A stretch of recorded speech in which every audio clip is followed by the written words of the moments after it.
Costa Mesa Sanitary District. And we're going to have Bob Wooten lead us. I'm going to do the pledge, and then Bob will do the invocation.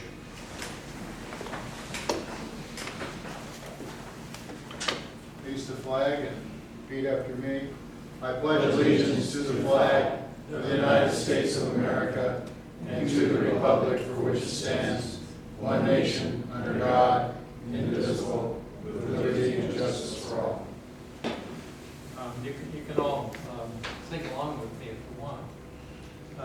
God, grant me the serenity to accept the things I cannot change, courage to change the things I can, and the wisdom to know the difference. Amen. Amen.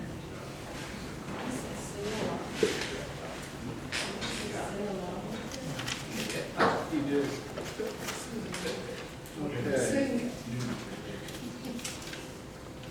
Roll call, please. President Jim Berryman, Present. Vice President Bob Wooten, Here. Secretary Arlene Schaefer, here, Director Mike Schaefer, Here. and Director Art Terry. Here. Thank you. Were there any announcements or late communications? Yes, Mr. President, we did receive a late communication email from Mr. Mosier. Those communications are before you on the desk. Okay, thank you. Everybody be aware of that.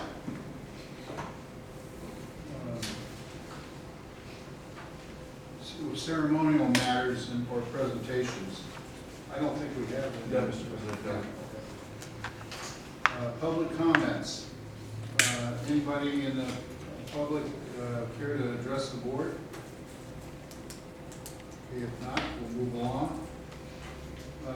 Consent calendar. I'd entertain a motion. Move for approval. Second. Any discussion? All those in favor signify by saying aye. Aye. Opposed? Motion carries.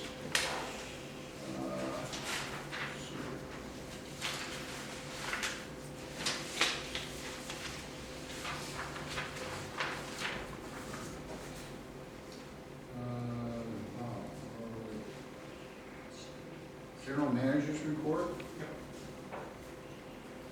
Thank you, Mr. President. Item number one is to consider approving the 2020 meeting and office closure calendar. Could I ask for a copy in color when I print it in black and white? Thank you very much. I have a comment on this one, if that's okay. Okay, go ahead. I was talking to Scott the other day, and they work half day for Thanksgiving. I thought we may want to consider having that be a day off. Just a thought I had, I didn't want to, why we're talking about the calendar, because it's pretty tough when you're traveling. You know, if they're off at noon, I believe, and they have to travel somewhere, then the traffic that day is awful, if they have to go out of the area. So I just thought I'd throw that out for consideration. At some point, maybe, we can put it to a study session, maybe. How are we as far as a workload for the employees that they? Well, what we talked about, Scott was going to survey what kind of workload they have in terms of people coming in that need help. And if it was, I don't think it's good, I think it's going to be minor. So that's something he can report back to us at the study session. So this would be effective in 2020, not next week? Yeah, not next week, this will be the following year, not this week, next year, because Oh, I we thought haven't it was approved it. this week. But the policy changed. It's just a It's policy all change. changed, right, and have to come back to the board approval. And I think the young staff probably don't have any problem with it. But I thought Scott could see what kind of activity we have for that day, and if it's massive, then we probably wouldn't want to do it, but if it's nobody. We give it to the Citizens Advisory Committee to look at first, or no? Well, I thought we'd get at the study session, we could look at what kind of activity we have and make a decision later for a policy change. I mean, that's just for my next Tuesday. Okay, I'd concur with that. I know what it's like in the business world the day before Thanksgiving. Nobody's around. I thought it was this week. Does that pose any other statutory problem? We can close like that, right? I mean, you have Costa Mesa, so they close the entire week during Christmas. Between Christmas and New Year's, that's right. They close the entire week. But we can't do it this year. I wouldn't recommend it out unless, just Thanksgiving? for next year, yes. Yes, it's for next Just to year. get a chance for Scott to Yeah. observe what's happening that day, if anything, just give a report back to us. I don't have a problem with Jim, I have a comment too on the calendar, if you don't mind. It seems like changing our board meetings to Monday worked out pretty well. We only had one change, and that was Memorial Day, I believe. I mean, it doesn't conflict with CSEA, and it seemed like it was pretty clear that that fourth Monday worked calendar-wise, right? Good. it. Kind of. I have to hop from one meeting to the other. If you can do it. Yeah, I gotta make sure I write it down. I'll move that we approve the calendar for 2020. I'll second it if I can say something first. I You think, mean the entire, Yeah. he But wants- with yeah, he- general manager coming back to us on the proposed Thanksgiving. And I just wanted to throw something in, that we talked about at our study session, that I asked if we could think about this, having a two-person ad hoc committee to go through and look at the whole year, what we have accomplished. or what- That's an agenda item coming up. Oh, it is? Yeah, Oh, I'm sorry. Number 7, number 7. Okay, I think that's. I seconded it already, so we're done. So, Sorry, okay, just vote on it. it's moved and seconded. All those in favor signify by saying aye. Aye. Opposed, motion carries. Item 2, for general manager. Thank you, Mr. President. This is the receive and file the first quarter budget review for fiscal year 2019-20. Kevin Tran, our finance manager, will be giving this report. Okay, Good evening, Mr. President and Board of Directors. In front of you is the first quarter budget review for fiscal year 2019-2020. Based on the limited spending trends from July through September, staff is projecting to be on target in both solid waste and wastewater funds. Please note that projections with only 3 months or less of activity, as the basis should not be relied upon. At this time of the year, typically, staff anticipates the appropriations to be on target at the end of the year. These projections become more precise later. As of September 30th, 2019, a total of 17.4% of the solid waste budget has been expended. Staff projects the personnel account to be under budget due to the vacancy of the part-time accounting clerk and staff on maternity leave.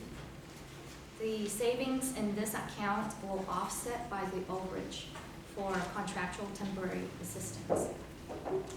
Professional services, the district budgeted for $20,000 to conduct a customer satisfaction survey. The cost for the survey was $16,850. The savings from this project will offset other unexpected costs. Special programs budget of $154,000 is projected to be fully expended by year end. The battery recycling program is going on right now until March of 2020. There are 23 schools participating this year.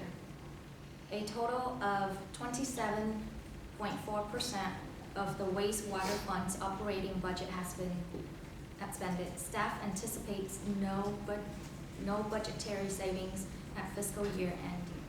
Staff anticipate savings in the personnel and professional services accounts that will offset the overage in the accounts in other accounts such as the contract services account. Liability insurance, unfortunately, the district had some unanticipated claims filed against the district. Staff anticipate this account to be over budget by $4,500 by the end of the year. Funds from the contingency account will cover for this overage. Capital outlay, the amended capital outlay budget of $612,565 is projected to be fully expended on June 30th, 2020. The district is currently in the process of updating computer software, hardware, and replacing 2 rooftop air conditioning units. The new Vector truck and the superintendent truck have been purchased and received. Starting with this quarter, I added the revenues analysis. The annual charges as of September 30th, 2019, the district has yet to receive any apportionments from the annual assessment for this fiscal year. The first apportionments should begin in November. Does that come from the county? I'm sorry? That's from the county. Yes. And that's on their schedule to deposit money to us. We don't have control over when. The bulk of it comes in December, I would assume. Yes, so Most, that, most people don't pay on November first, they haven't, I mean, they pay at the deadline. yes, I do too. So we get the lion's share in December or January. Yeah. Can I ask another question? When we get that money, does it specify people that have owed us in the past that didn't pay, is there a line item for that from past revenues? We can't identify who paid or haven't paid. We get an amount, say, prior year. And I can't So tell. does it say prior year? Yes, yes. But that's, yeah, I think the county is extremely effective at collections, That's what. probably more so than an agency would be. Yeah, when you finish, I have one other question that you will, I'll wait till you finish. okay. Investment earnings, the district received $95,178 in investment earnings for the first quarter. Interest is initially reported 100% in the solid waste fund until allocated to other funds in later date. Contribution, the district has received $35,878 from CR&R for education programs. How much was that figure? $35,878. Is that more than what we normally get, Yes. Scott? So with the amended contract, effective July 2018, in the contract is that the first year we received $35,000, and thereafter it's $35,000 plus CIP. And we can designate those things for our programs? Is that what we normally do, Scott? Yes. Charges for service. There was an increase in new development within the last few years, and residents are moving into those new homes. Residents of newly developed properties pay a prorated amount during the year until they can be placed on the assessment. The district received $91,952 in the solid waste fund and $37,133 in the wastewater fund in this quarter. Sewer permits and inspection fees. The district received about $21,000 in permit revenues and about $41,000 in inspection revenues compared to last year's first quarter. More permits were issued and inspection fees were collected. Property taxes. The district budgeted $320,000 in property tax revenue this fiscal year, and for the first quarter we received about $5,000. Other non-operating revenues. In the solid waste fund, the district received its portions of the regional waste disposal agreement, which amounted to approximately $130,000 from OC Waste and Recycling. This is 8% higher than last year.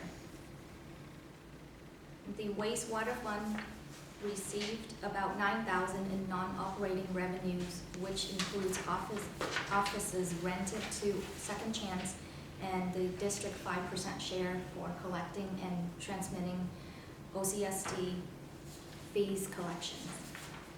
And that's concluding my report. Do you have any questions? All right, I got two questions. One, the district budgeted $320,000 property tax. Is that much higher than we normally get? It is higher than last year. What do we normally get on an average for property tax? It used to be like $100,000, didn't it, a long time ago? That was a long time ago, then it's like around the 200, and now it's in the 3. Yes, I didn't know that. I think, I know my property taxes went up this year quite a bit, actually. And I think as assessed values go up, that percentage that we would earn, or not earn, but the percentage we would get, doesn't that go up with the assessed values across our district? And then I have a question too. Does that money go into undesignated funds that we can use at our discretion? Starting this year, we created the general fund, so that for the budget this year, we appropriate 50,000 to solid waste for the restroom, and the rest. That's what I was getting at. So we are going to roughly get $320,000 this year, and designated another $50,000 next year, I believe, Mark Scott. No, we voted designated 1 year, this fiscal year, $50,000 to the shelter. What about the new building that they're building? I thought we. Well, it's correct, yes, that's correct, we paid $50,000 for the temporary shelter, Right. and then we get another $50,000 for the permanent, so $100,000 more. Haven't we used some of those funds for rate relief in the past? In the past, we used that money for a solid waste fund, yes, we would use that to soften the blow on the solid waste. She might have questioned. Couple things, Caitlin. In the expenditure analysis, if you don't mind, if we could talk about professional development and training, both on the solid waste and the wastewater fund. The wastewater fund is considerably, the budget amount is considerably higher. Is that include training for like the guys out in the field, and that becomes more expensive? That I think we do send them to more training. Is that why that's Yes. so different? That they're included in there too, and because we increased that, so it's been more Okay. compared to last year, previous years. Is for the 5 of us, our expenses for professional development, is that budgeted in those 2 items? Yes. And depending on how do you split that between the 2 funds for us directors? It depends on the conference, Okay. like SWANA, 100%. Not as dumb as I look, that's what I thought. Thank you. The other item is utilities. Yes. For the solid waste fund, the utilities are nothing, literally nothing. Whereas for the wastewater, it's pretty high. Is that- Electricity for the pumps. Well, I was gonna say, it's for probably for the pump stations and for the building, for the yard, right? Correct. The pump has a separate line, electric pump maintenance, Oh, under equipment maintenance? electric. Oh, pump station maintenance contract.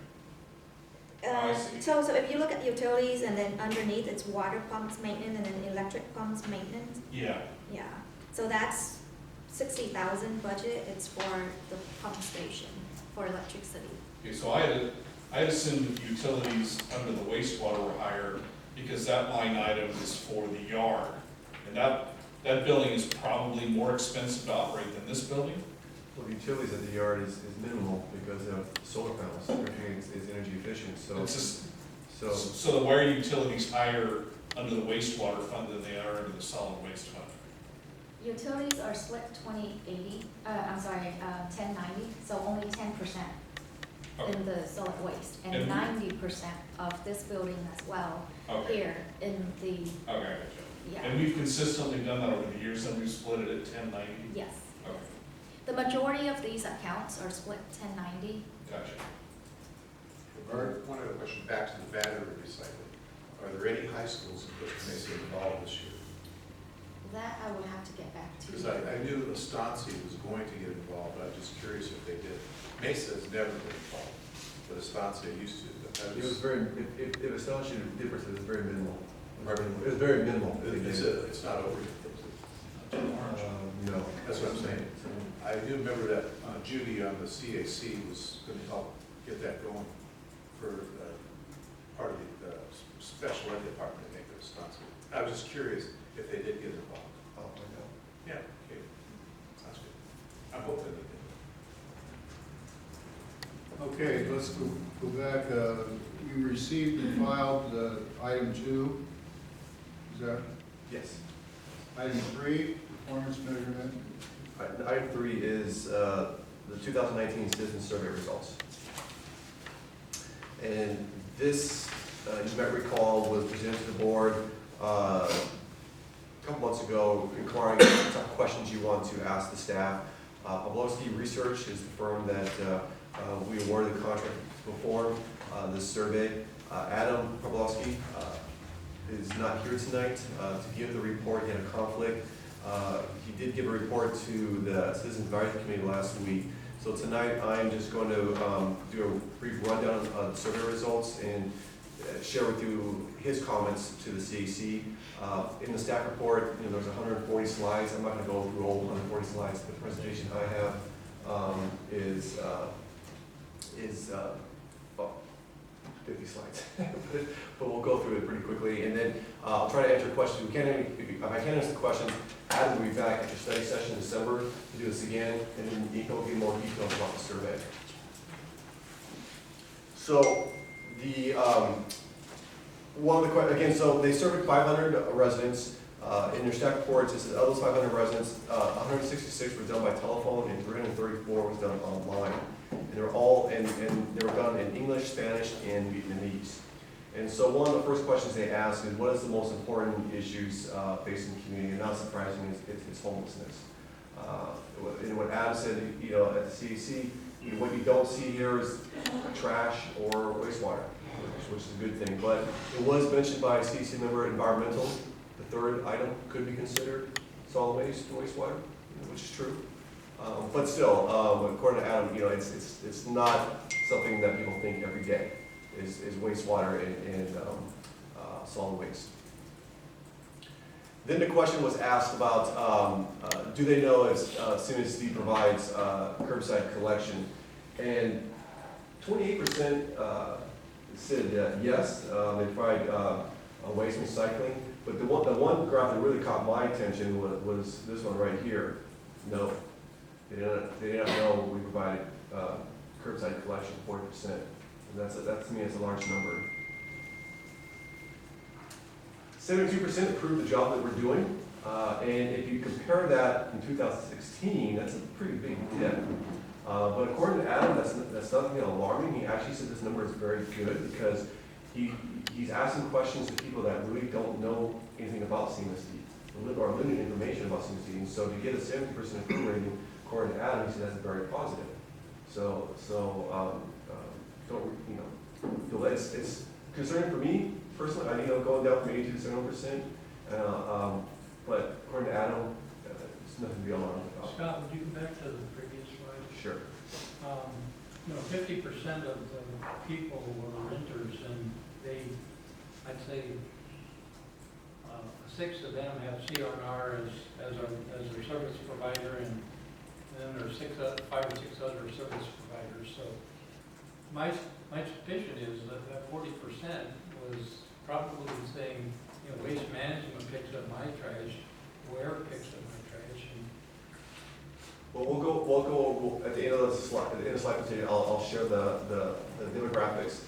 It's not that quite renters as 50% as well. I think it's about 20% was renters. Well, yeah. We'll show you at the last slide. Yeah, we But can talk about that. but you do make a good point. Is that yes, renters were part of the survey, and they probably do not participate in our programs. That is true.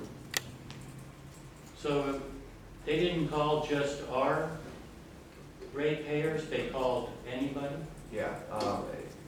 Based on the information they received from the registered voters, Yeah, they call registered voters in Yeah. Costa Mesa. no, So, Okay, got it, thank you. So 60% of the residents said that CMSU is doing an excellent job. Okay. And then of this 6.8% is, you know, they're doing a very poor job. Inquiring, well, you know, once again, it's not a large number, but inquiring, well, what's the reason why it's poor? And if you look at the top, it says, at the top it says, don't trust them, sort out recycling, no recycling bins in my area. So even if it's a small number, that's things that provide a poor job, of that small number, 38% said that we don't recycle. And again, that could be the renters, but, or if not, it could be those people out there that, because we co-mingle everything, they think we don't recycle, because everyone else has source separation. So again, it's that message that we need to get across to people that, Yeah, you know, the residents don't have a move in and the Right. people move into the community. Well, I think part of that too is, so many cities have recycling centers. You know, we have Orange Coast College, which is the only recycling center in the city. Go to Huntington Beach, and a lot of markets have those, and our city has chosen not to do that. Our planning commission, remember, got rid of all that, and I think people equate that as their ability to recycle and think that we're part of that. So I think that's a contributing factor of that. So moving on, 41% think it's important for us to remain an independent. But then again, you have over here, roughly 46% that's unsure, prefer not to answer. And again, I think that relates to probably they don't know much about us. Of those people who think it's important for us to remain independent, 70% said it's very important to remain independent. And then 17% says, you know, it's important for it to remain independent because it prevents government involvement. They don't like us being part of the city. It seems to be the issue, why they think it's important for us to remain independent. 21% says it doesn't matter. So, and that is based on a response among the 13.2% who said unimportant. Of those 13%, 21% it doesn't matter if they're independent or not. 78% said it's important that cities does not go in debt, which obviously is a good thing. 84% of the says the service is reliable, and that's most probably related to CR&R. 87% is unaware of Would our. you go back to that one? Sure. Well, this is the sewer service. Well, a lot of people do equate sanitation with trash pickup. Only because they're more visible. It's because they're visible. And that's what I'm thinking. That's probably they consider it being reliable because they see the trucks out there all the time. Yeah, what does the question, how do they ask the question? I can't quite. Please relate the reliability of the sanitary services provided by the Coastal Basin Sanitary District. Yeah. So and I'm assuming it's, I think Adam mentioned that too. We probably think it's related to CR&R because because they're visible. You don't see the pipes. You know, unless it's coming back out the back of your house. To them it's about the trash. 87% said they're unaware of the smartphone that we have. 63% said they're satisfied with the level of openness and transparent, which again is down from 2012 when it's at 82%. And again, I think this is because people aren't aware of our website or aware of what we're doing to be transparent. 30% think we're doing enough to do. They're doing enough to protect the environment and our health. But then again, if you look at there's unsure, it's a pretty high number, 46% says unsure. 70% are aware of the large item collection, and this is one area that actually increased from 2016. So we had just under 59% in 2016 and went up to 70%. So that's good. So people are doing that tells us we're doing a good job getting the message out about our large item collections. Of that, 65% have used the large item collections, and of that, 93% are very satisfied with the program. So this is a very successful, very good program. It's telling us we should keep this, never have it go away. People enjoy this program. I think part of that is because no one else in Orange County can receive 30 items a year for collections. So it's very favorable. They must have talked to my neighbor. I had a neighbor who complained about our large item pickup. And she wants it on the regular basis. Yeah. I think I told you this before, because she liked to go around the neighborhood and find things. So I'm sure they need to talk to her.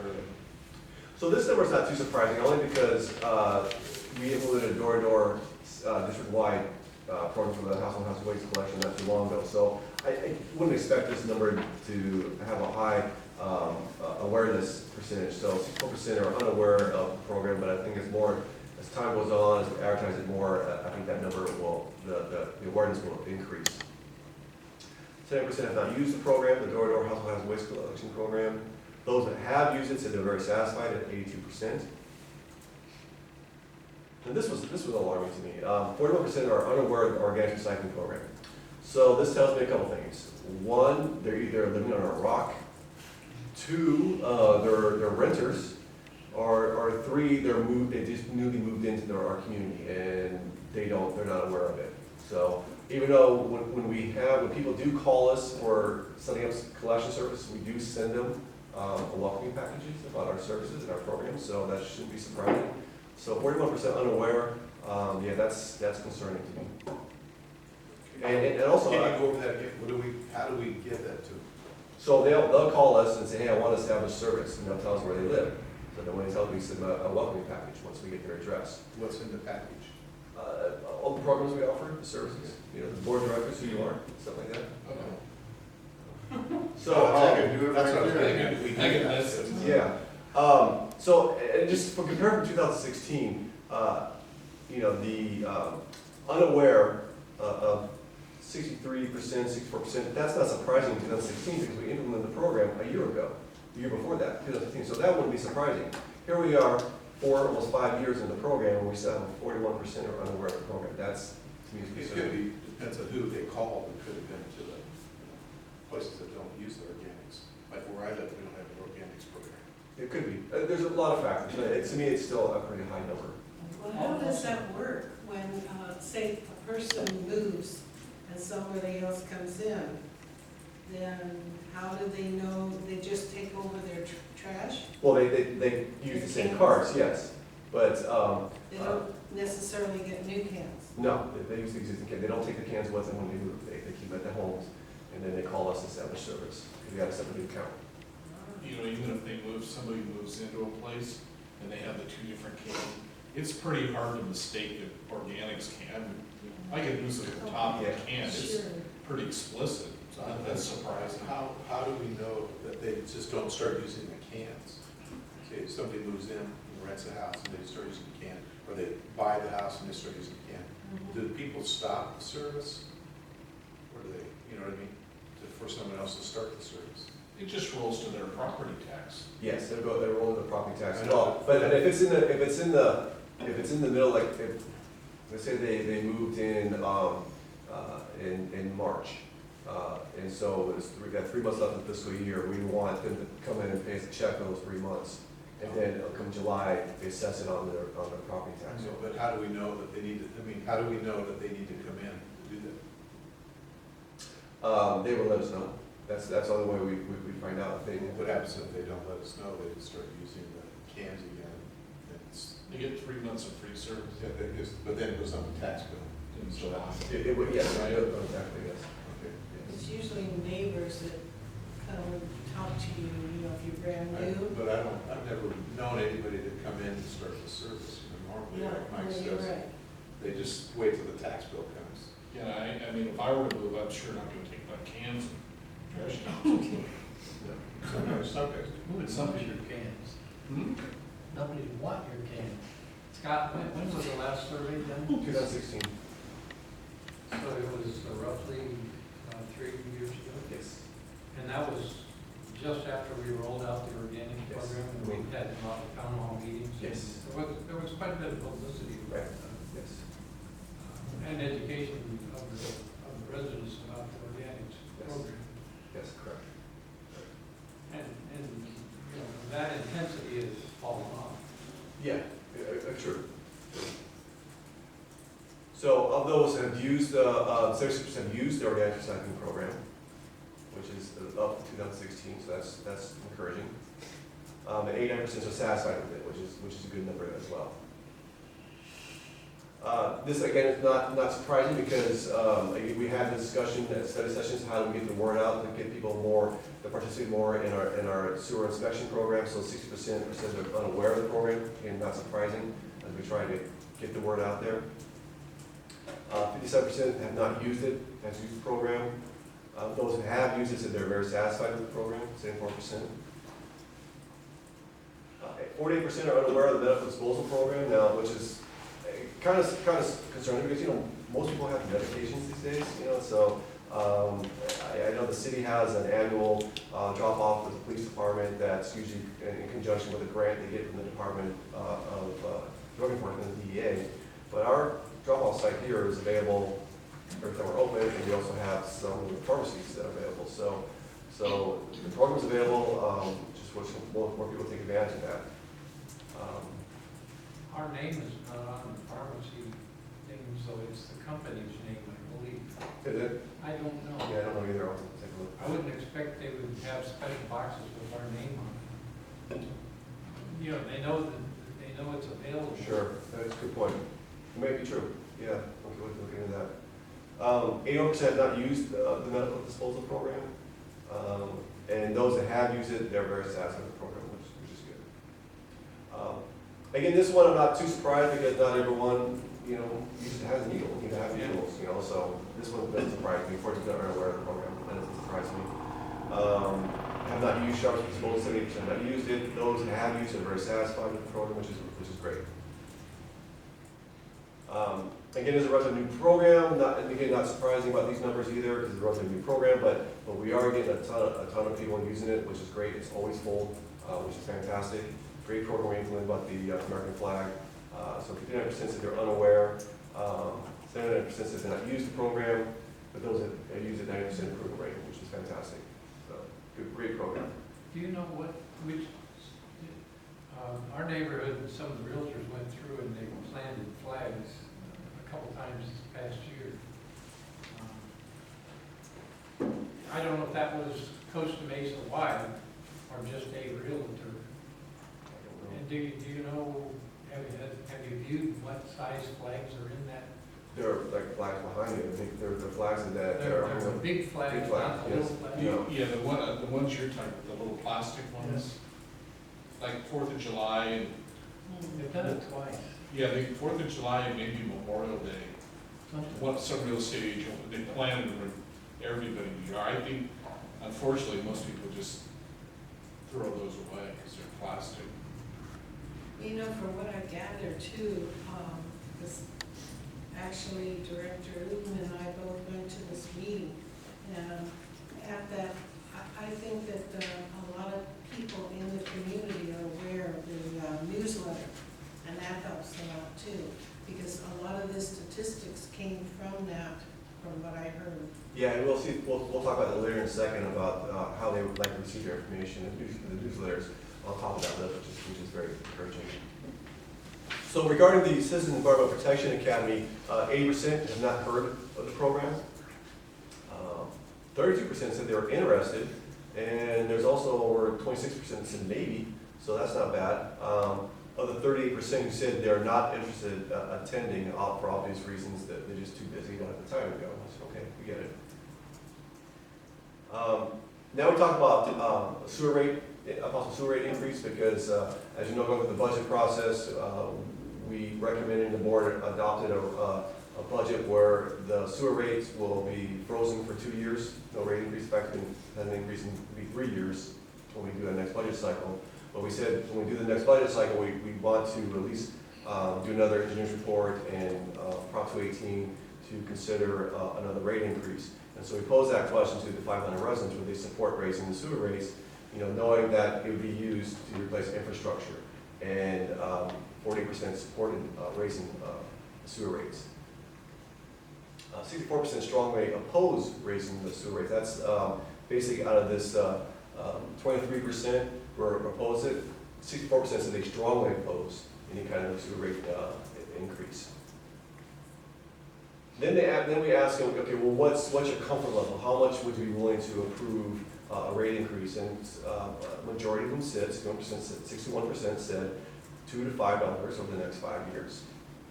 they support that. Now, when you ask them the percentage, that changed a bit, right? So it went from 61%, $2, from $2 and $5 to 33% for 2%, 5%.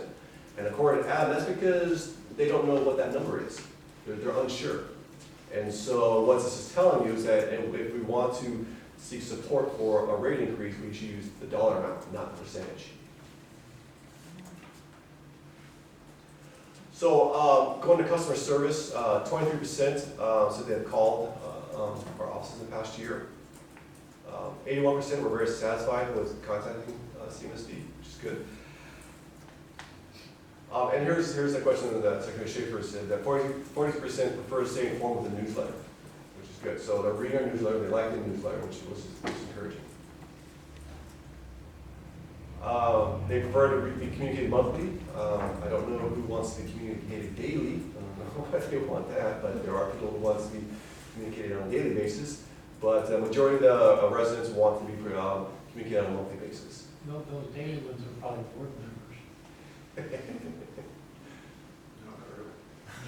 So, at the end, after knowing all that information about the district, we asked the question again, do you approve what the job the CMS is doing? And it increased from, remember earlier I said it was 72%? After they learned what we're doing, it increased to 79%.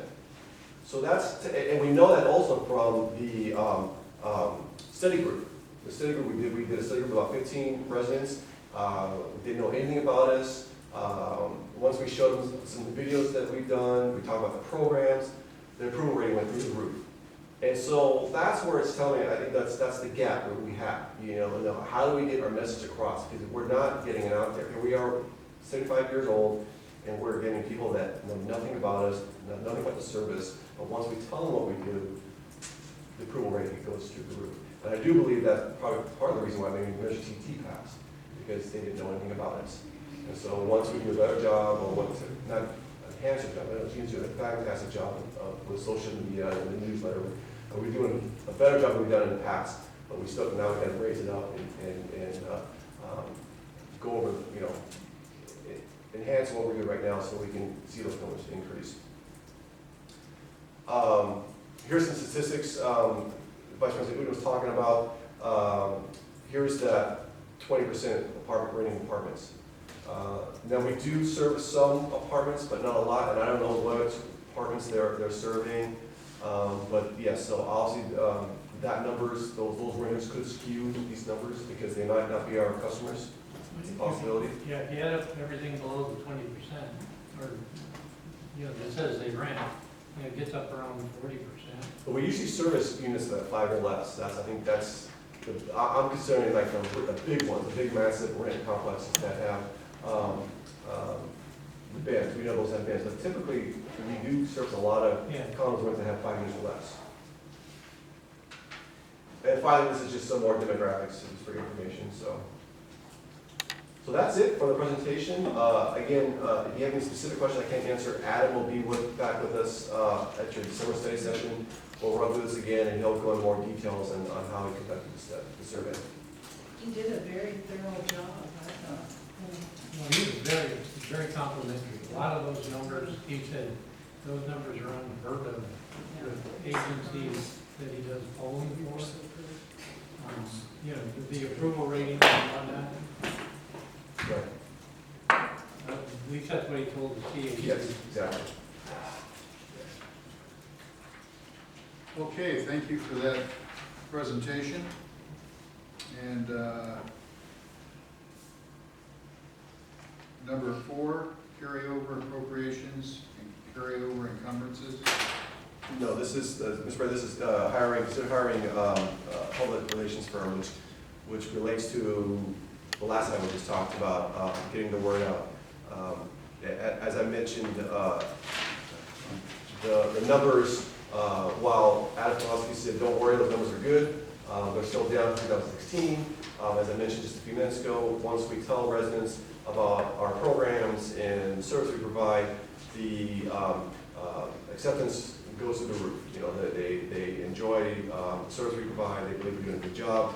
So I believe we need to consider hiring a professional someone that can help us develop a strategy, a public outreach strategy plan, and help us implement that plan. And maybe just really also look at what we're currently doing and come up with suggestions of what other areas we can do to expand our brand, expand our awareness.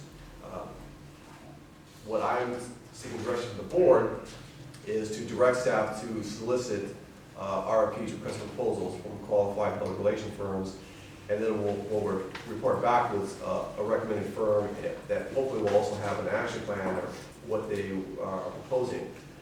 I believe the cost will be between $50,000 and $60,000, could be less, could be more, we won't know unless we do an RFP, but I'm seeking the board's direction, at least start the RFP process, bring it back to you, and if you think it's too expensive, we can say no, but at least get the ball rolling and see what proposals we can receive. Well, then I think at CAC, you recommended, 3 to 5 years down the road, we have another survey, somebody try to figure out how to assess where the numbers are going. That's Yes. another $30,000, or what would you? Yeah, thank you for reminding me. Yes, so we did present this to the CAC last week. The CAC did approve recommending the board to one hiring, or at least do an RFP for public relations firms, but they also asked the question, well, how are you going to measure success? How are you going to measure that you're doing, you're increasing your awareness? One was, I recommended that we could do another survey, this is a survey, which I do recommend we do once or every 2 years. It's always a good thing to engage with the residents how we're doing. So that's a good benchmark. Another benchmark which was presented by the CAC was to, if we see increase in our programs, participation in our programs, if we see those numbers start increasing, okay, then they're learning from us, they're learning somewhere that about our programs. So we see those numbers increase, that's a good benchmark as well. And that was the recommendation from the CAC, is to include measures to monitor the progress if we go down this direction. I think the motion from the CAC was that staff develop the measures, before the board makes the decision. So let's see. Well, we can do that with, sure, we can, what I would like recommend is at least let's do the RFP, and then we can come back with the proposal along with some measures to consider. It was interesting that in reading Mr. Mosier's comments, your vote was 5-1-1. And somebody mentioned that they didn't want to see,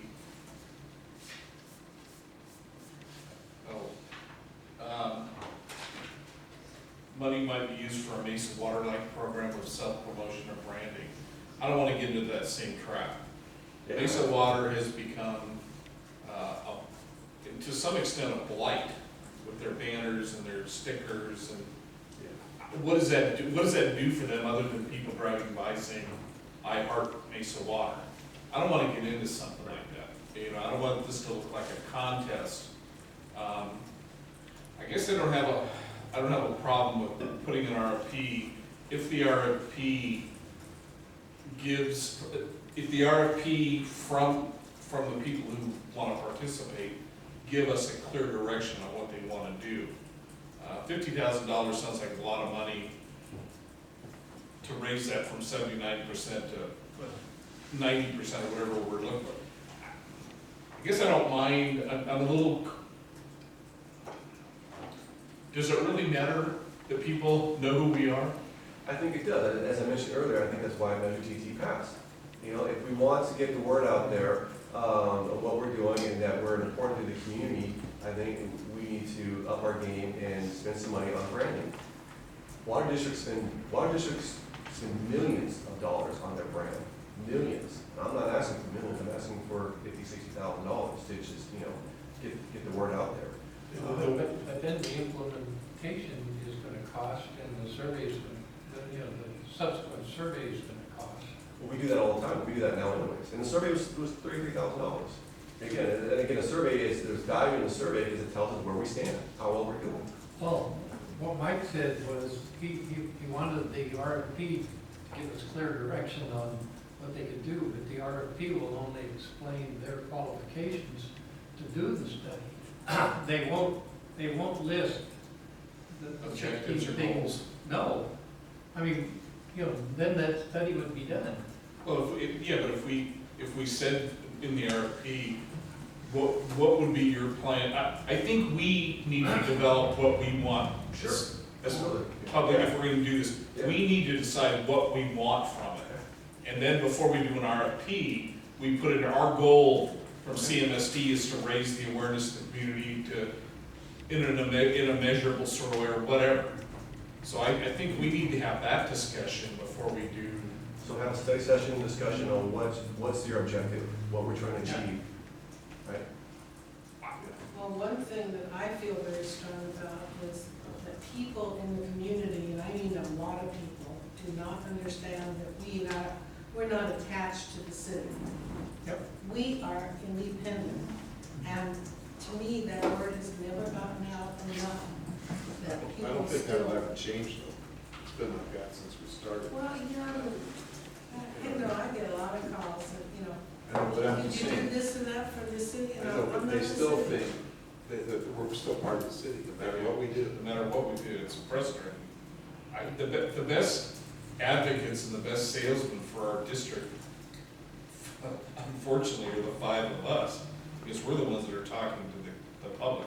But I still don't mind taking a look at, if we're gonna do this, I'm not sure, the funding makes me a little nervous, but at the same time, I wanna know what we can accomplish with this, what we're gonna get out of it. Not just, let's go out and do an RFP to promote ourselves, let's have a purpose and objective, solid objective to what we want from this thing. And I would like I'd like Adam's input on that as well. Does he think we need to do this? Would he recommend us doing PR?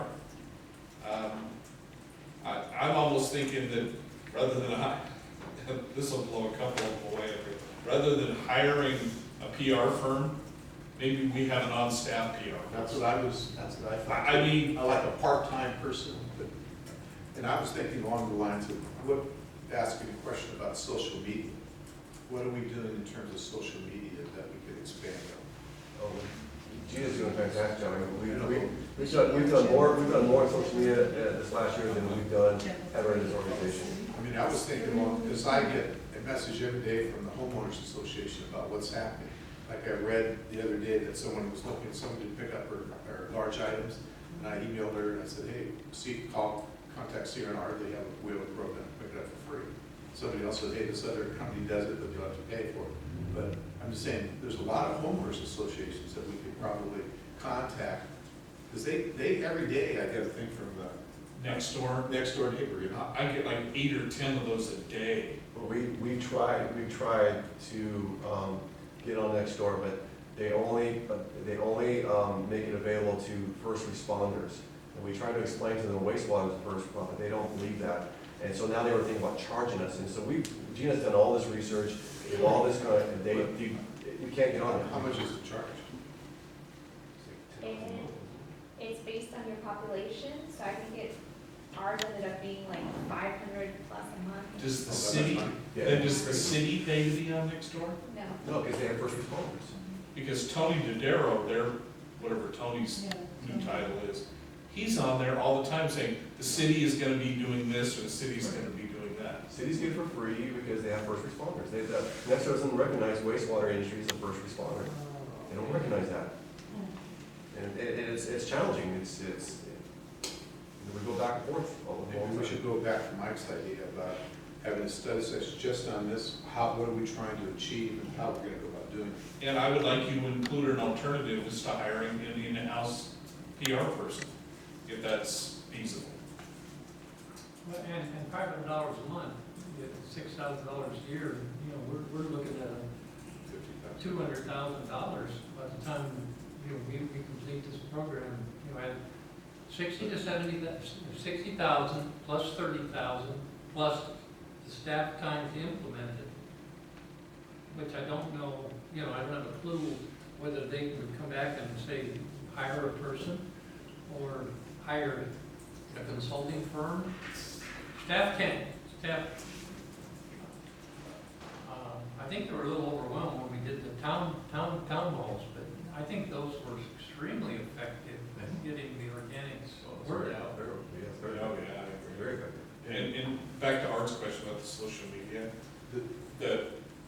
Facebook, our Facebook is unrivaled.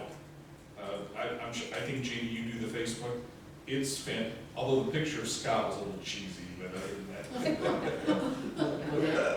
Was that Picture where of he was Scott on like Halloween costume? Is it, yes, is the next door throughout the city? No, it's only Mesa Verde. Okay. Is there So other? each neighborhood has their own next door. Yes. How much park has them? This next- So it would be $500 for each one of them, or can you get on to $500 per month on all of them? I believe it was for all of them. They have to create a specific map for your boundaries. But that was another issue because it would be the city map, Yeah. not the district. Well, I know our next door, which is Mesa Verde, also includes part of Fountain Valley, or part of Huntington Beach. Yeah, It does.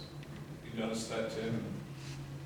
But I mean, that would be something to research, because like Bob says, it's only, that's $6,000 a year if we can get information out throughout the city, but we don't know the answer. Okay. But, I mean, but I think the study session is well deserved to discuss this, and I'm not opposed to the, going out for RFP, but we have to develop what we want for the RFP. Yeah, no, it's a good idea. Scott, on this subject of, I'm sorry, Jim. Did you talk to William Chen the other day? I did. Is that viable? I don't recommend only because, it only services a certain portion of the city.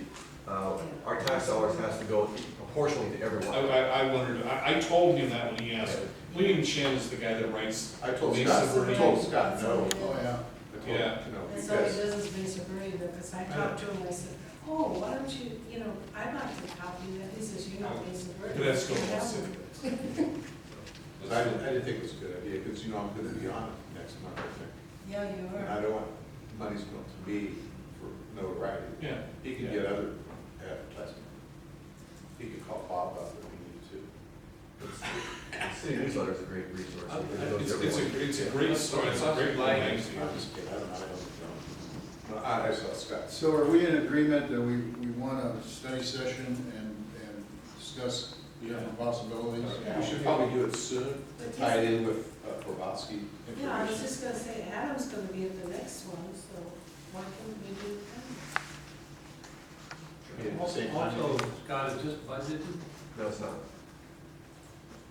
and would it be 90-10 split? I have to talk to finance, I'm not clear on that, I don't know. Well, probably be 50-50 if we're advertising for both funds. But this is heavily oriented towards the solid waste. The program is heavily oriented towards solid waste. Okay, I thought you were talking about the branding. No, not the branding, but. The branding, I think the whole thing should be, well, it has to be determined. Well, that's the reason for the study Yeah, session. we could so- find a possibility out of that $320,000 we're gonna get for property taxes. So it's not Maybe coming out of it. It's not Maybe coming- CRNR, part of the CRNR funding could be used for some of this as well. Well, there's specific programs in the contract. Okay. Okay, so do you have direction? Yes, I do, thank you, sir. Yes. Thank you. Let's move along. Number 5, let's see. Oh, out-of-state travel to Waste Expo Conference in New Orleans.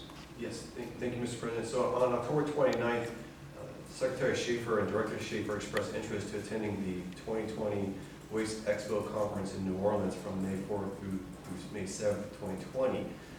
This money is not budgeted in our budget, so the board directed us to bring this back with a recommendation to approve funding from the solid waste fund balance, and also approve out-of-state travel for Secretary Schaefer, Director Schaefer, and for Nabila Guzman, our management analyst, to attend the conference. The $6,410 is the recommended funding for appropriation. There's enough money in our budget, or in Nabila's budget, to attend the conference. So the $6,400 is for Secretary Schaefer and Director Schaefer to attend the conference. And so need your approval for this. I move for approval. I'll second it. and seconded. Any questions? All those in favor signify by saying aye. Aye. Opposed? Motion carries.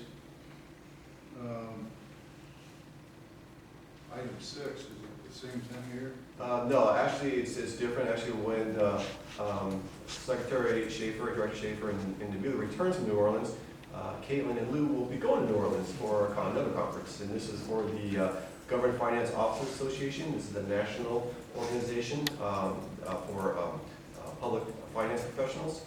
Since it's out of state, we need board approval. This is budgeted, but it's out of state, but we still need board approval to attend an out-of-state conference. I'll move the approval of the attendance. Second. It's been moved and seconded. Any discussion? Maybe we could rent a house down this. Get an Airbnb For a week, or, we'll try to leave you some crayfish. Lazy little lady live on temps. It's been moved and That'd be a good time to seconded. vote. All those in favor signify by saying aye. Aye. Opposed? Okay, next item, consider creating an ad hoc committee to discuss district ongoing projects. Yeah, thank you, Mr. President. This was requested by the board to place this item on the agenda. Staff needs some direction on what you want to do. Just want to remind the board that ad hoc committees are temporary committees. They are established to focus on one objective to try to achieve, and once that objective is achieved, the ad hoc committee is disbanded. We currently have 2 ad hoc committees right now.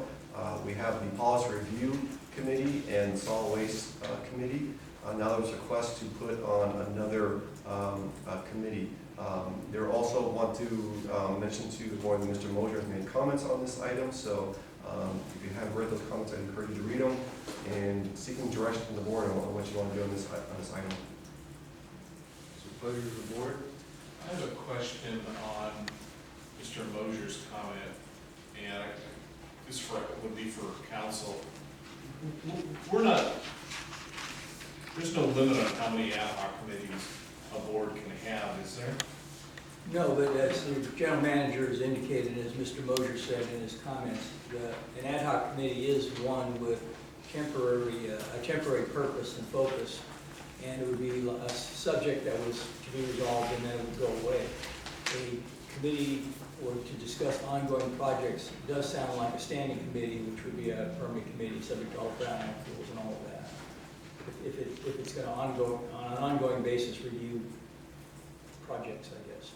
Mosier seems to indicate that whatever this ad hoc committee would do, Scott, this will be back to you, I guess, we should be doing as a whole board. Sometimes that becomes cumbersome to do things, and that's why I think having an ad hoc committee and then work coming back to the board makes some sense. But that's just my thought. Yeah, well, let me say something on that too. Quite a while ago, when we established an ad hoc committee for, that Art and I served on, it was on policies and just to kind of bring up the standard, which we could do again sometime. But anyway, that was good. And we did what we should, and then that was it. That's what you do. And so I don't see any problem with having ad hoc committees, because what they do, if they're serving with the pleasure of all of us. What phase is the 2 ad hoc committees in right now? Are they in a position to fold up or give us some one information? Mike and I are on, we probably will be finished in 2 more meetings, I think. Think, Diana, they have 2 more meetings. What are you doing? We're doing it like we did with United. Oh, okay. We're doing the review of all the policies, and I think we're gonna have a meeting next, in 2 weeks. And then, I'm not sure how many more meetings, maybe one more after that. Yeah, 2 or 3 maybe. Yeah, that's max probably, because we've already had 1, and we did quite a We bit did of the work. bulk of it, I think, in that first meeting. I think we got through the majority of what needed to be done. Then our second committee, I think Mike and Bob were on for the solid waste ideas about building up our organics. We have our first meeting December 11th. December 11th. I think the only 2 that aren't on an ad hoc are Jim and Arlene. what's good about it is because the two are able to recommend to all of us, and we still talk on everything, and we still need us all five to make the decisions on everything. And the reason why I suggested this particular one, which I would be glad to serve on, is because I just think it'd be interesting to see how our year has progressed, how we've used it, and what we really feel about it, if there's something we still want to So that could keep be doing or not doing. That could be like a 2-meeting Yeah, add-on. Is the idea to look at, you're getting ready to put together your annual report if you haven't done it already. Working on it right now. Is it really to look at that? Because if it is, you're gonna have to meet fairly quick. I don't know. Gina and Angela, we're gonna right now, we plan on presenting that in January, so we have a full year. Maybe you and Jim has time, and you have time. Mhm. Yeah, that would be a better way to go, and it'd probably take 1 or 2 meetings, I Oh, think. yeah, that's all. It's just a Just to matter make a comment. of, if it was healthy having that, and do we progress in a way that it's worthwhile? Or maybe, we know that, hey, this wasn't as important as we thought. We didn't gain anything out of it. And it's just a way to look at it. Okay, so I think we took care of Mr. Mosher's concerns, because it's not gonna be an ongoing thing, it's just gonna be like a 2-meeting. Yeah. And it was in Mr. Mosher's comments, he cited the fact that he couldn't understand or couldn't hear a lot of what was being said. So I don't think he had a full understanding of what Secretary Schaefer was trying to do, which was from the camera, right? That's how it got, okay. Yeah. Because he wasn't here. No.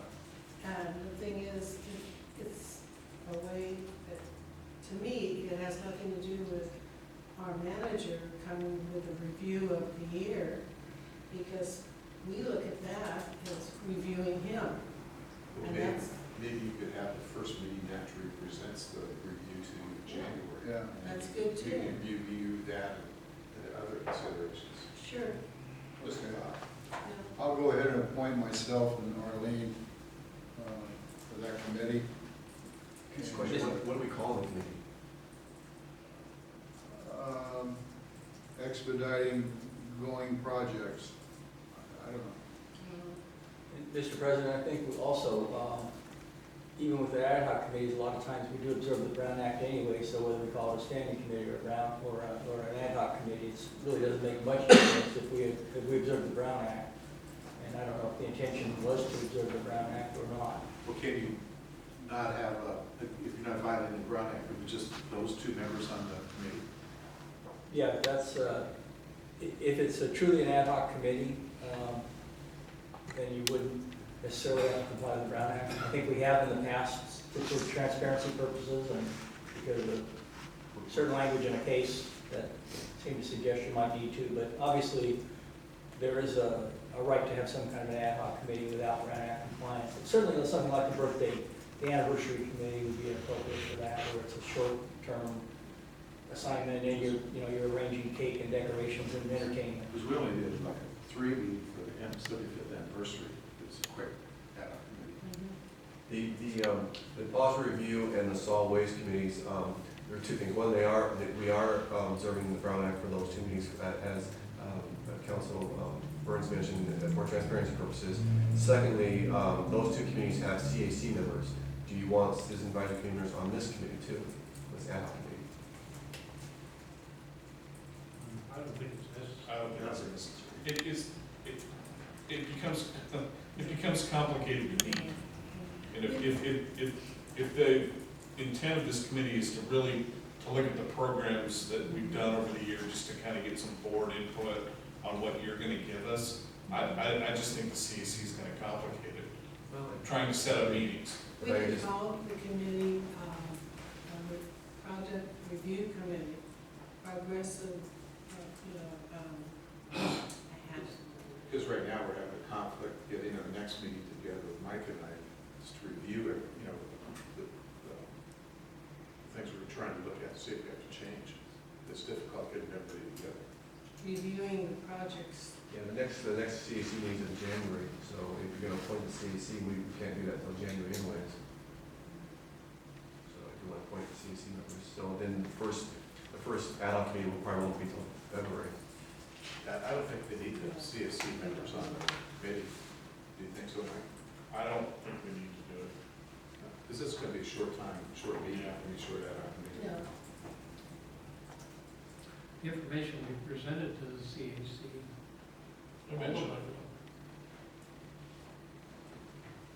So I get just some clarification, what do we call this committee?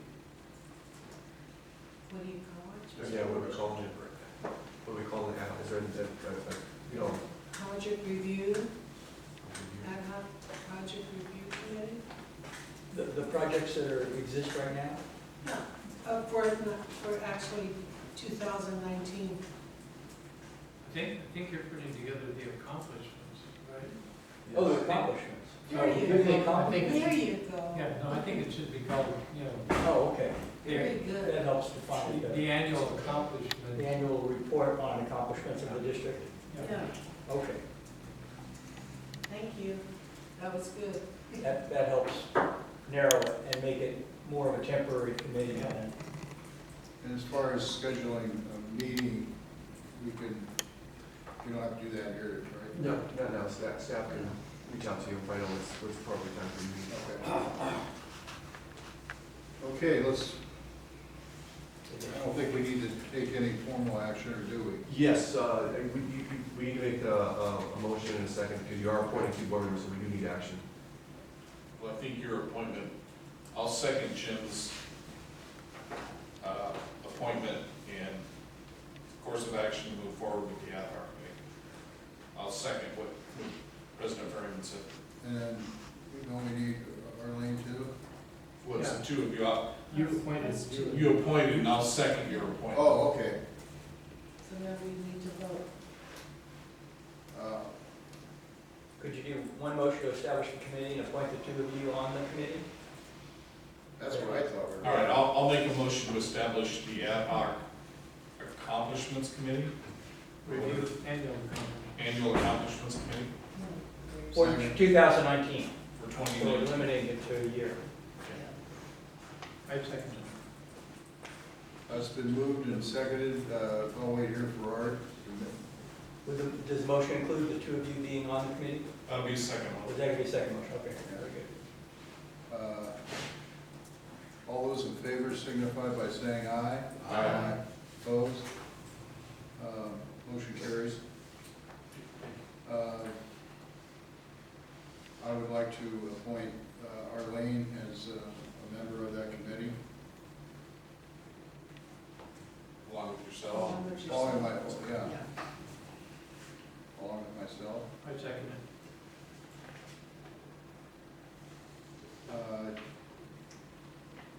It's been moved and seconded. Any discussion? All those in favor signify by saying aye. Aye. Opposed? Motion carries. Okay. We're to the engineers report. Rob? Thank you. Item 1, receive and file the monthly capital improvement project status report. We do not have anything under construction right now. There are a few projects in design, there are a few projects that are finished, some that are waiting, but we are doing very well. Be happy to answer any questions on the report. Any questions of Rob?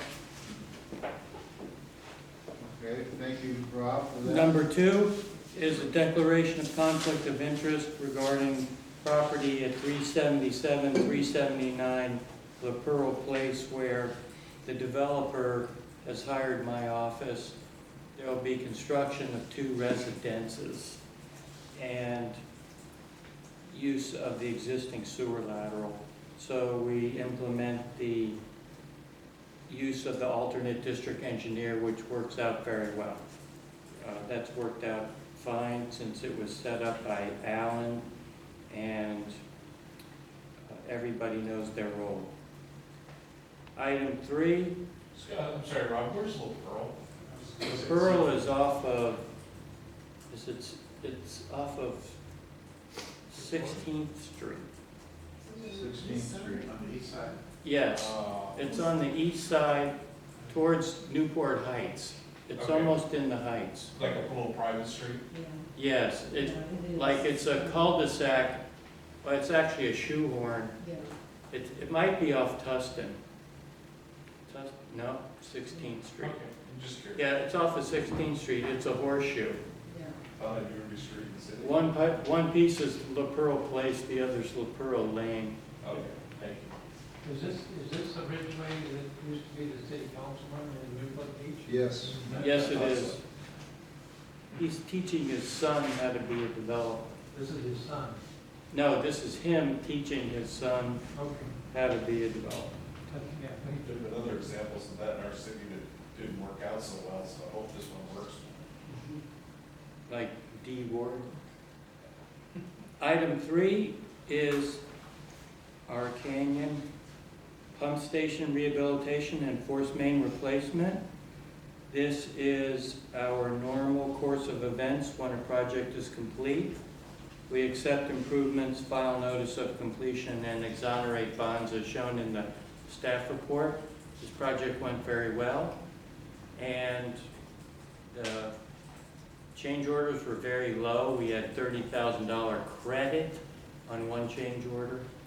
So the pump station is doing a lot better than it was, a whole new force main.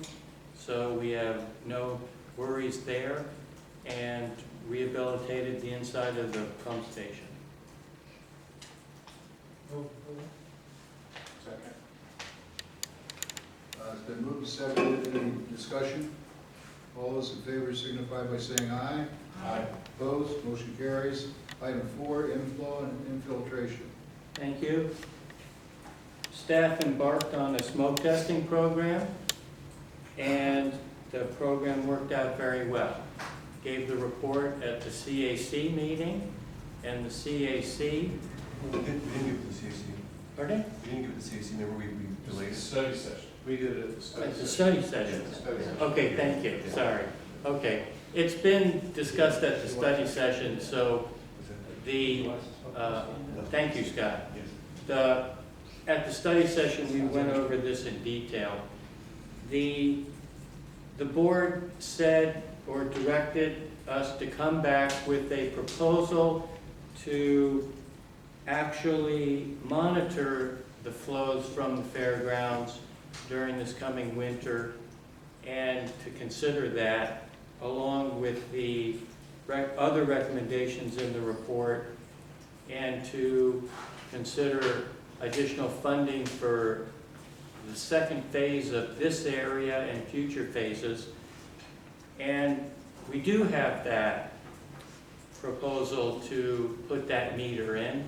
I have it with me, going to discuss it with Scott tomorrow during our normal Friday meetings. And we will be working within the remaining budget that we have, which isn't much, but we need to use the smoke testing procedure to find where the stormwater is coming into our sewer system. Because in the first phase of the smoke testing, we didn't find the elephant in the room. We found some areas where stormwater did come in, but we still have to find the big sources. So there's more work to do, and so far so good with our program. Okay. I think there was a request to chat about how much the flow meter installation would cost.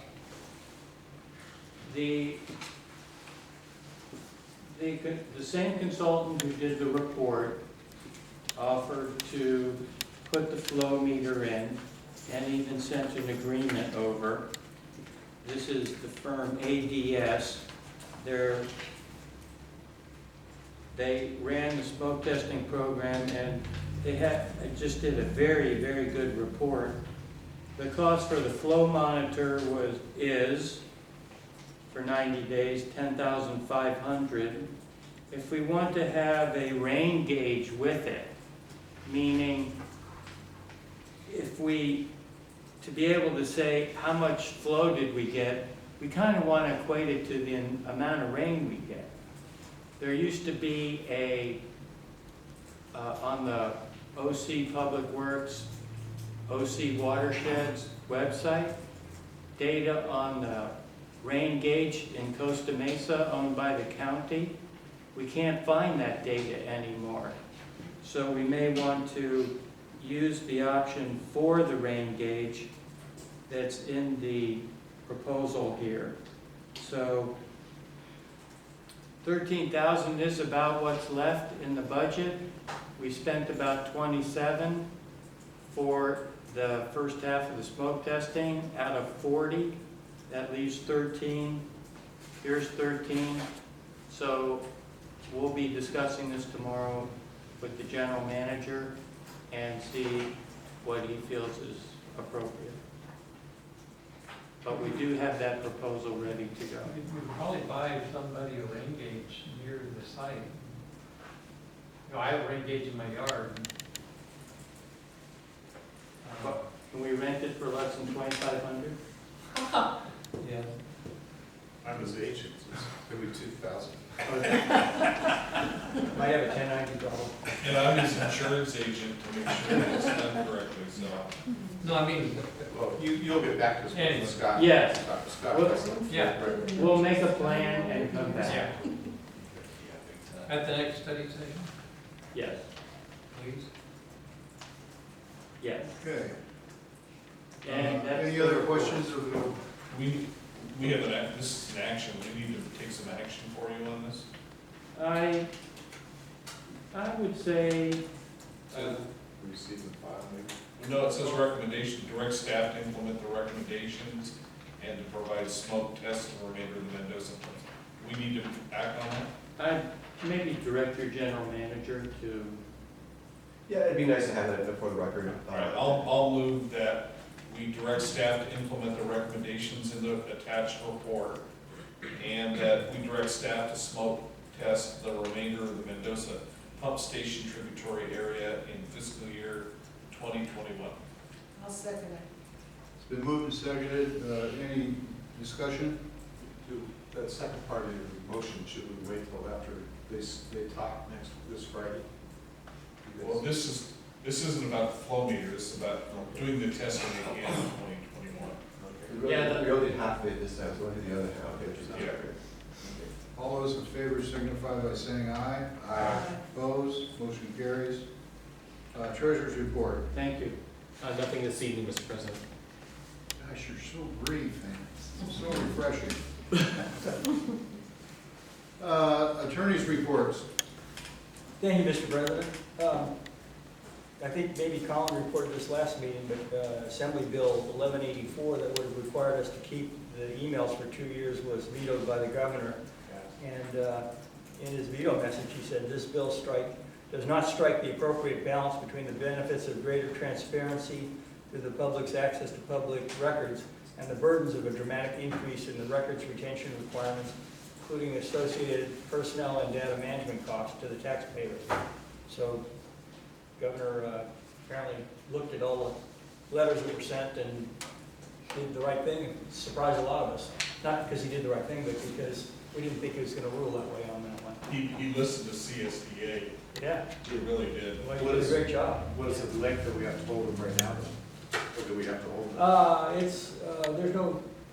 There's no time limit. It's, right now, we're still, do not consider an email a public record unless we retain it, and if we retain it, then it is a public record. So, if it's something we delete right away, that's a transitory thing then.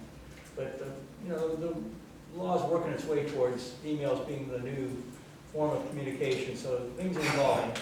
But right now, I'd say there's no time limit. We have a records destruction policy that we follow. Okay, sounds good, that sounds good. What do you know the length of time? I know Tom, Maybe you could refresh us Sure. at the next study session. And then there was speaking of the survey that we just conducted, there was a very interesting FPPC opinion that came down that said that if you use a survey to try and influence public opinion when you're doing a bond measure, if you think about our last controversy we had, in which the other agency did that, used a survey to try and, what if we could do this with one agency and for the same price or give you a refund? If you use that, you have FPPC complications then, and that's considered campaigning by using the survey itself. So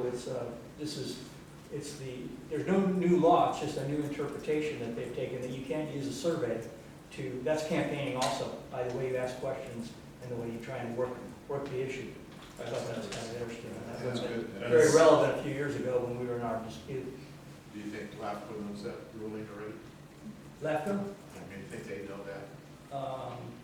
I'm not sure if LAFCO does not. I think they may know it, but I'm not sure.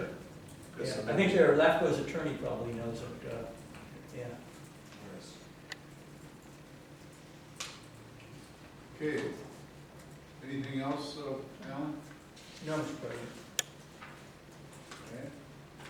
Okay. Local meetings.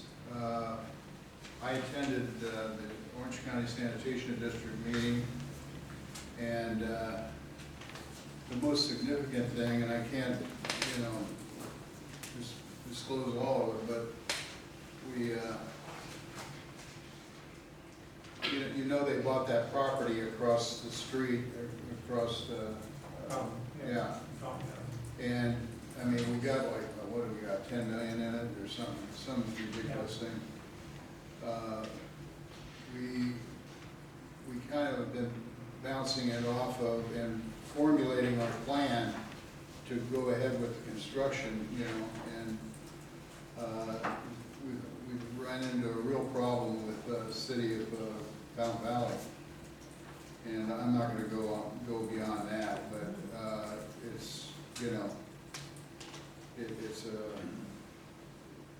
could conceivably cost us the whole project.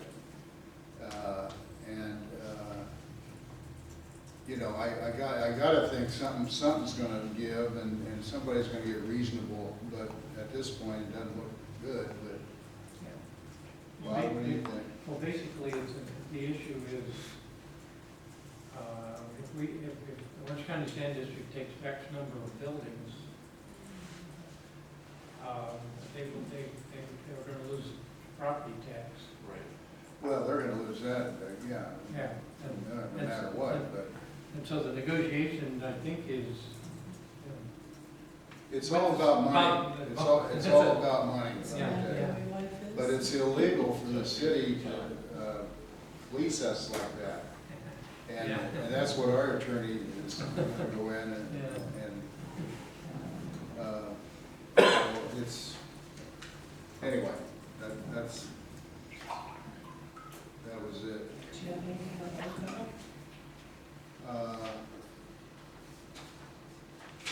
Yeah, I do. I went to the OCOG meeting, and the what's the name of that? oh, yeah. Can't think of the name. Anyway, the entity that oversees them was there and gave a long presentation about the future expansion of housing and so forth. SCAD, yeah. And, yeah, they were still going when I left, so, Sorry, I missed it. yeah, but I do have all the information here, and, You sent an email too. oh, did they? Yeah. Yeah. So I'm going to pass this along to Mike. Now, is Orange County, we got that, Santa Ana Yeah, River. one more thing, they did just approve their strategic plan. They approved it, Yeah. yeah. So it was a collaborative effort between the board and staff and others. They seem pretty happy with it. Yeah. So it was well done. Sorry. Santa Ana River flood, yeah. Jim and I attended the meeting before this meeting, and go over some of the things we talked about. Jim McConnell, for advocate in Washington, was on the phone. Jim started off with a conversation with him. He said the appropriations bill, which probably many of you know, has still not been enacted. And it's, we have a continued resolution through part of December. And then it's based on political issues, the wall, military spending, and so forth. We're bickering back and forth. That's the two main issues. The Santa Ana River project has the money it needs enough through 2023, so that as soon as that's settled, they have the money, the Corps of Engineers, to do the project of the Santa Ana River. The Westminster watershed study is to be completed in January or February or March, and the chief's report is due in 2020, probably in March, and which is a big thing for the residents in Fountain Valley, Huntington Beach, Seal Beach, the ones that are paying all the flood insurance. So, but I think that project's going to get off the ground. Let's see. They also had a meeting in July with Harley Ruda, and he's the representative that's on the committee with, let's see, and he's approving, he sent a letter of approval for the project to from the Westminster project to the Corps of Engineers, stating that he's in support of it, along with Representative Lowenthal, who's also on that state committee. And they're meeting with him, they have a scheduled meeting with him soon, but he's also in the committee through that. He knows about the project, he's going to support it. Let's see. A couple things. One, we talked about acquisitions behind the Prada Dam. Right now, they still have 255 remaining at a cost of $151 million. But of those, 182 of those only going to come to $6 million. And they're going to, because they have to get down to this total before the Corps will continue with the project. And what they're going to do is they're building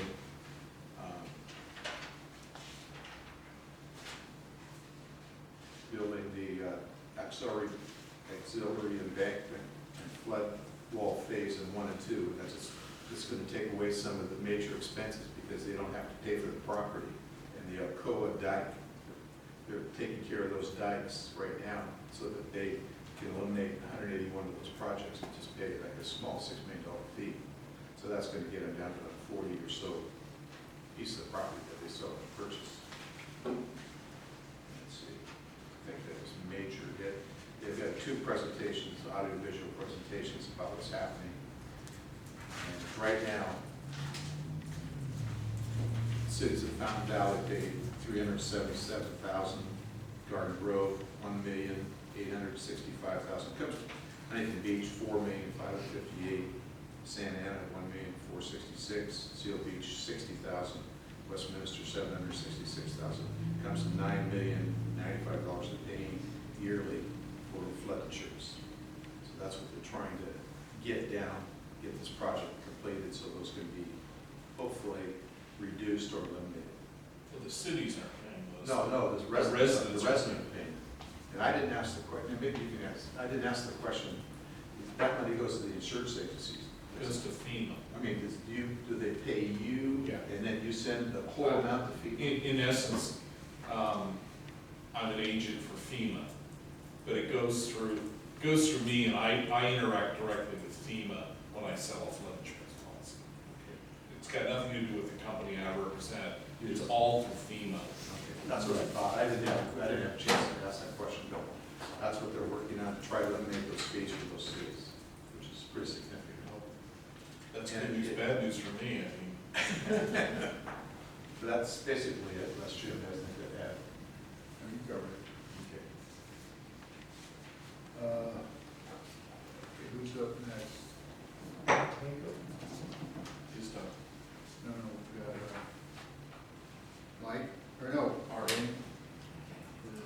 Isaac. On ISDOC, I didn't attend the October meeting because I was having some surgery, so.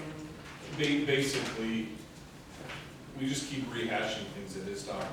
Right now, they're trying to get the dues the LAFCO dues thing done, and of course, we have two people in there that are kind of opposed to each other, but I think they're getting down to a pretty good agreement on what LAFCO dues should be, so hopefully that'll happen over the next.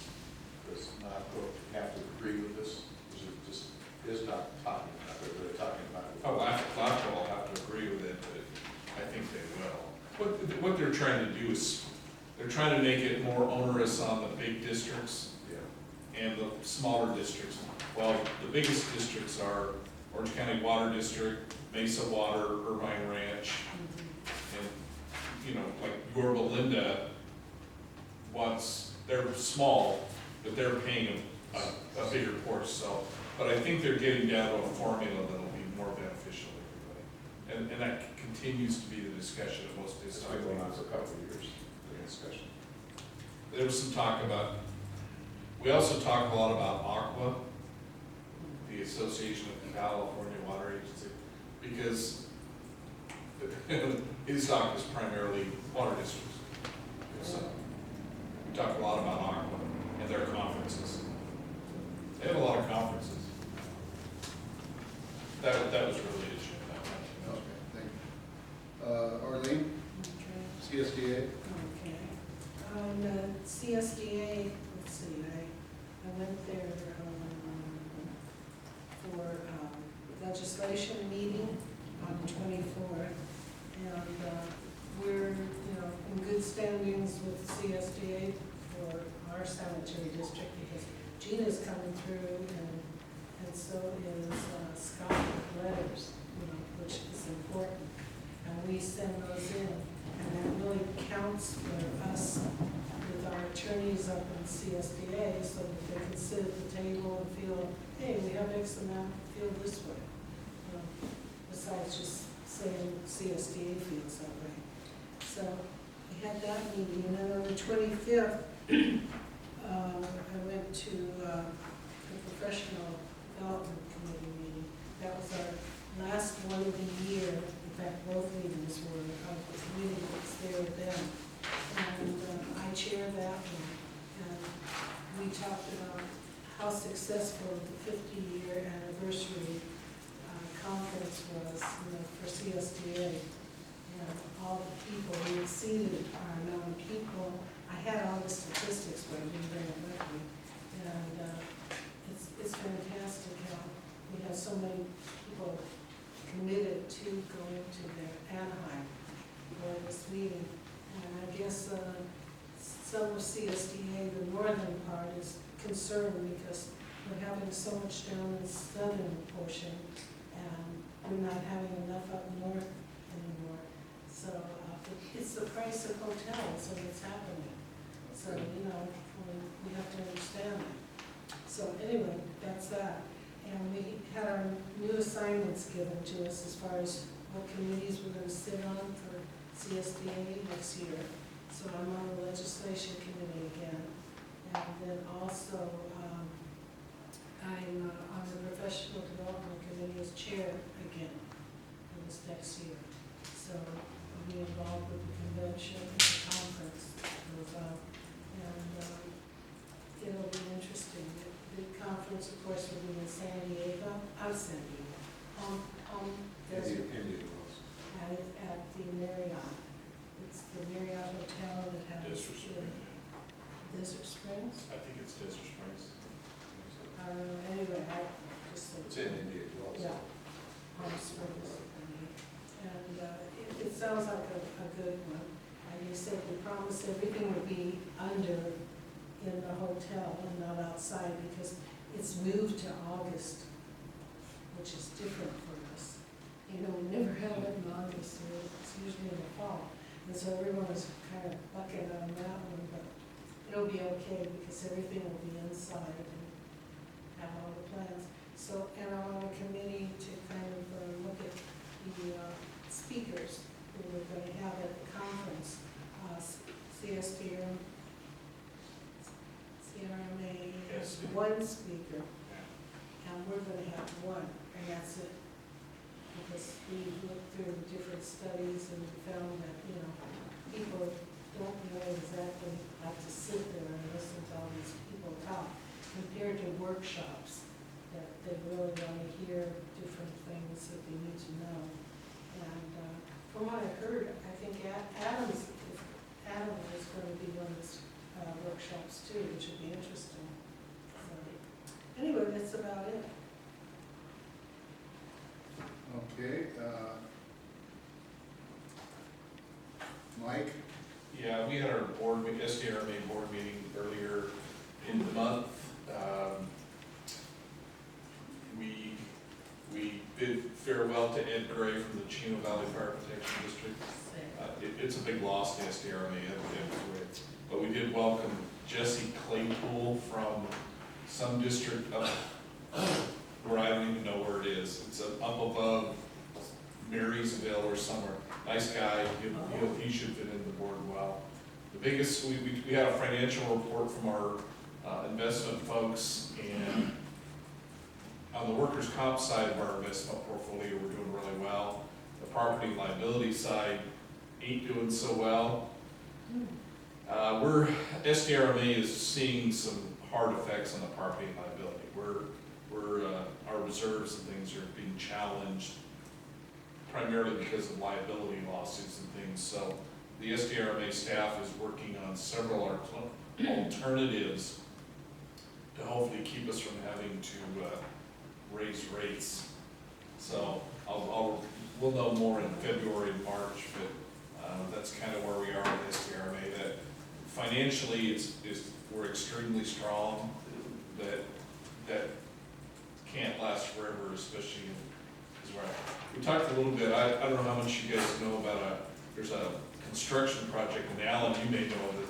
It's a construction project in the San Francisco Bay Area. And I can't remember the name of the building, but it's The tower, yeah. the tower. The skyscraper, yeah. And we insured one of the entities that was involved with that. And the people who live in this tower are like a who's who of Hollywood sports. And the tower is kind of doing this, but it's sinking into the bay because they pumped a bunch of it. It's gonna be interesting.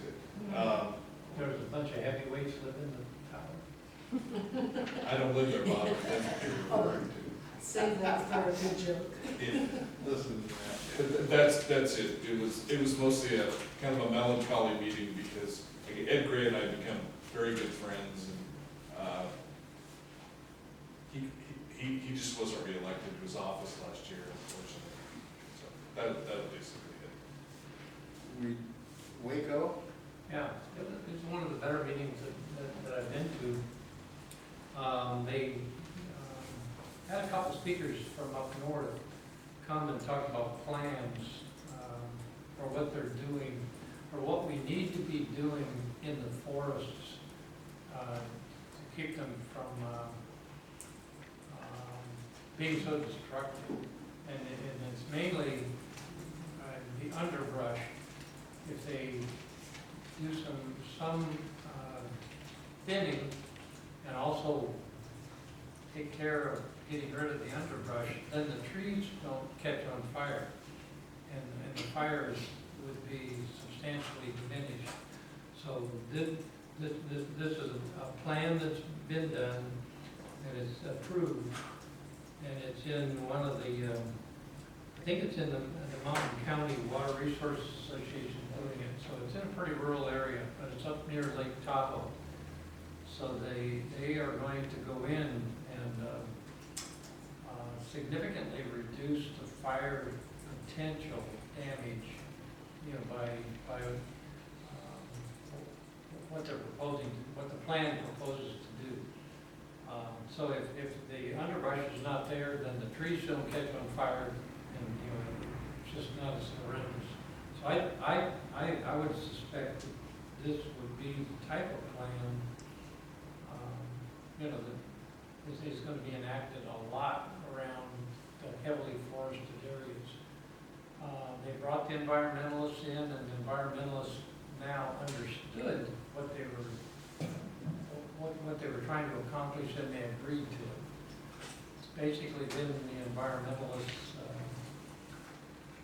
who have not wanted, you know, any thinning of forests and whatnot. And it basically, you know, that's causing significant potential for fire damage, and of course, we're having very significant fires. So I would expect this is the kind of thing that is going to be very protective of, you know, a lot of California over X amount of time. So I thought that was,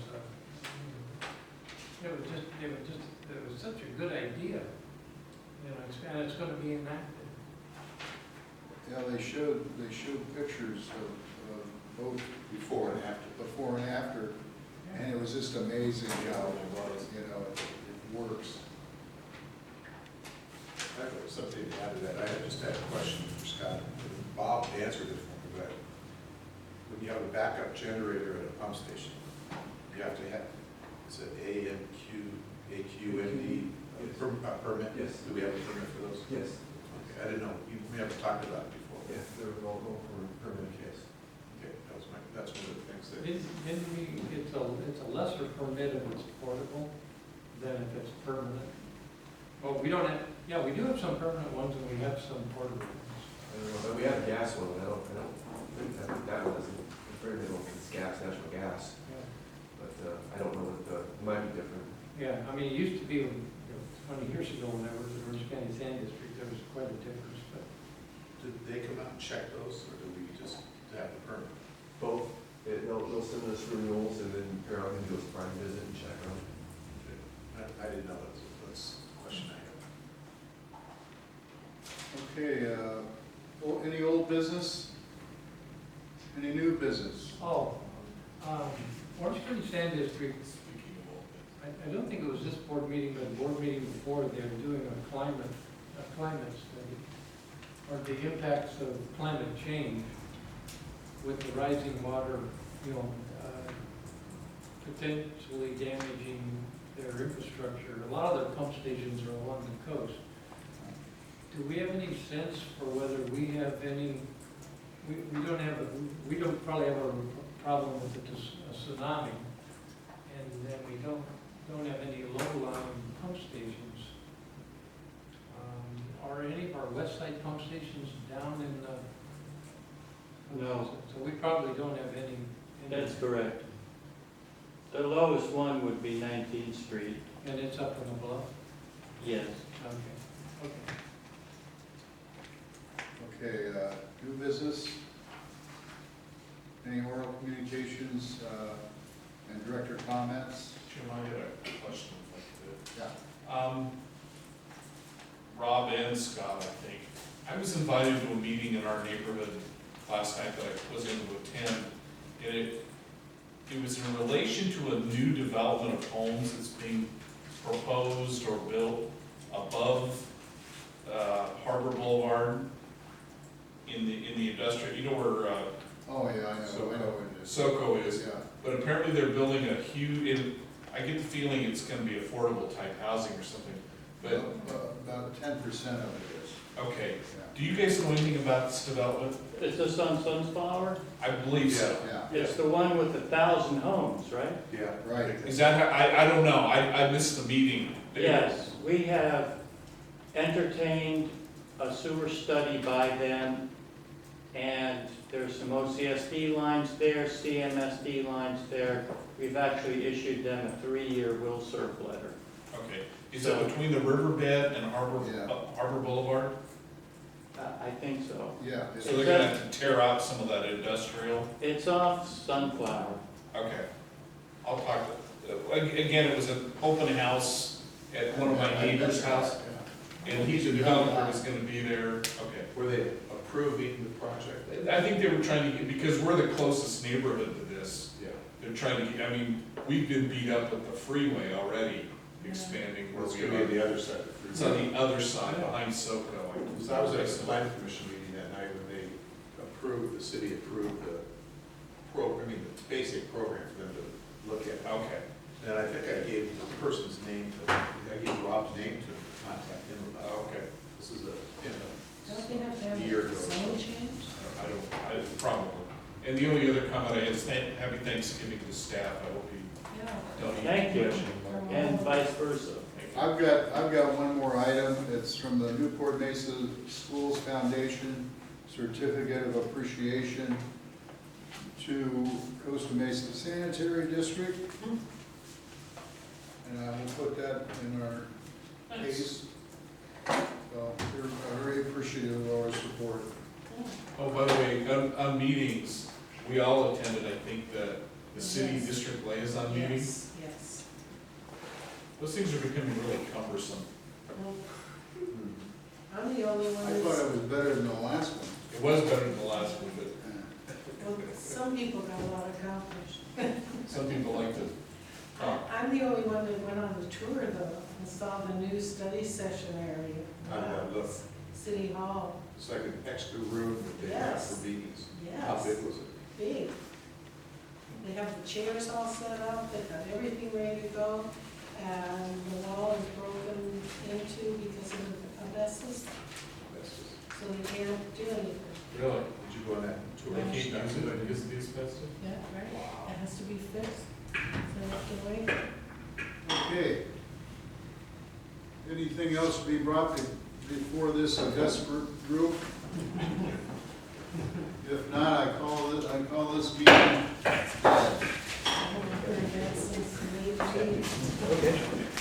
Call this one here, yeah.